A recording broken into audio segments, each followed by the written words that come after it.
আজকে দাদা রানলো চিকেন কষা, তাও আবার জল ছাড়া। আমার বর আম নিয়ে আসলো আর এদিকে সব কাজ আমারে দিয়েই করালো। তো সবকিছুই থাকতেছে আজকের এই ব্লগে।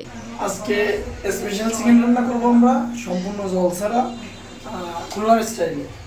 খুলনার স্টাইলে মজাদার চিকেন রান্না হবে আজকে, তাও আবার জল ছাড়া। ওই পাশে চিকেনটা রেডি করে তুইছি আর এই পাশে যা যা লাগবে সেই সবকিছু গুছাই নিচ্ছি। এই দিন আবার বর নতুন একটা শিলও কিনে নিয়ে এলো, সেই শিলি সবকিছু বাটে গুটে নতিলাম। টাটকা টাটকা দনে পাতা নিয়ে আসে, সেই দনে পাতাও আবার শিল নোড়ায় বাটে নিছি। দাদা প্রথমেই পেঁয়াজ ভাজা নতিল আর এই ভাজা পেঁয়াজ অল্প একটু উটোয়ও রাহিল। এবার এর মধ্যে মাংসটা ডালে দেবে। মাংস কিন্তু আগেতে মশলাপাতি দিয়ে একটু ম্যারিনেট করে রেখে দিল। এতদিন খালি শুনেই আইছি যে দাদা ভালো রান্তি পারে, তো আজকে তো দাদার রাতের রান্না খাইছি, পাশাপাশি আমি রান্না শিয়েও নিছি। আজকের এই রান্নাটা কিন্তু সম্পূর্ণ জল ছাড়া আসছে। একটু সময় মাংসটা নাড়াচাড়া করে এর মধ্যে দিয়ে দিছি টমেটো কুচি, আর এই আছে ধনে পাতা বাটা আর জিরে বাটা। আর এই যে কইলাম না পেঁয়াজ ভাজা উঠে রয়েছে, সেই পেঁয়াজ ভাজা এই আবার ছিল টক দই। দাদা একা হাতে রান্তিল আর আমি একা হাতে সবকিছু গুছাই দিছিলাম, আবার ভিডিও করতিলাম। আমার বর এদিন কোনো কাজই করেনি, না ভিডিও করে দিয়েছে না আমাকে কোনো কাজে সাহায্য করে দিয়েছে। সবকিছু গুছাই দিয়ে আমি দাঁড়ায় দাঁড়ায় এই যে রান্না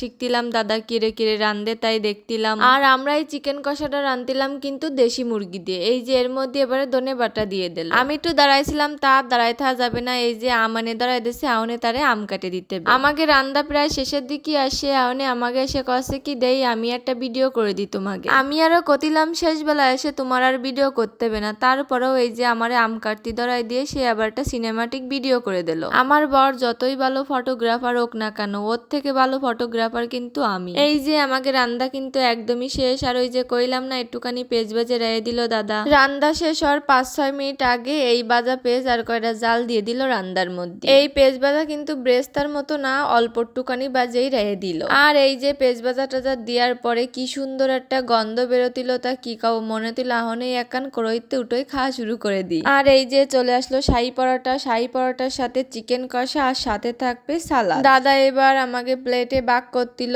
দাদা আমারে শাহী পরোটা 2 পিসের কাটতি কইল আর আমি ভালো মতো আসারে কুচই টুচে রেখে দিলাম। কি আর করবে দাদা, আহনে এই কুচনে শাহী পরোটা বাক বাক করে দিতিল সবার প্লেটে। এই যে আমাকে সব প্লেট রেডি। আজকে আমরা 6 জন মিলিয়ে শাহী পরোটা আর চিকেন কষা খালাম। এতদিন বরের মুহি খালি শুনেই আইছি দাদা ভালো রান্তি পারে, আজকে খাইয়েও দেখলাম আসলেই দাদা ভালো রান্তি পারে। এর পরের দিন আমরা আবারও খাওয়া দাওয়া করবো, আর সেই খাওয়াটার উপলক্ষ থাকবে আর্জেন্টিনা হারিয়ে গেছে তার জন্য। তো আজকের রান্নাটা তোমাকে কিরাম লাগলো অবশ্যই কিন্তু কমেন্টে জানাবা।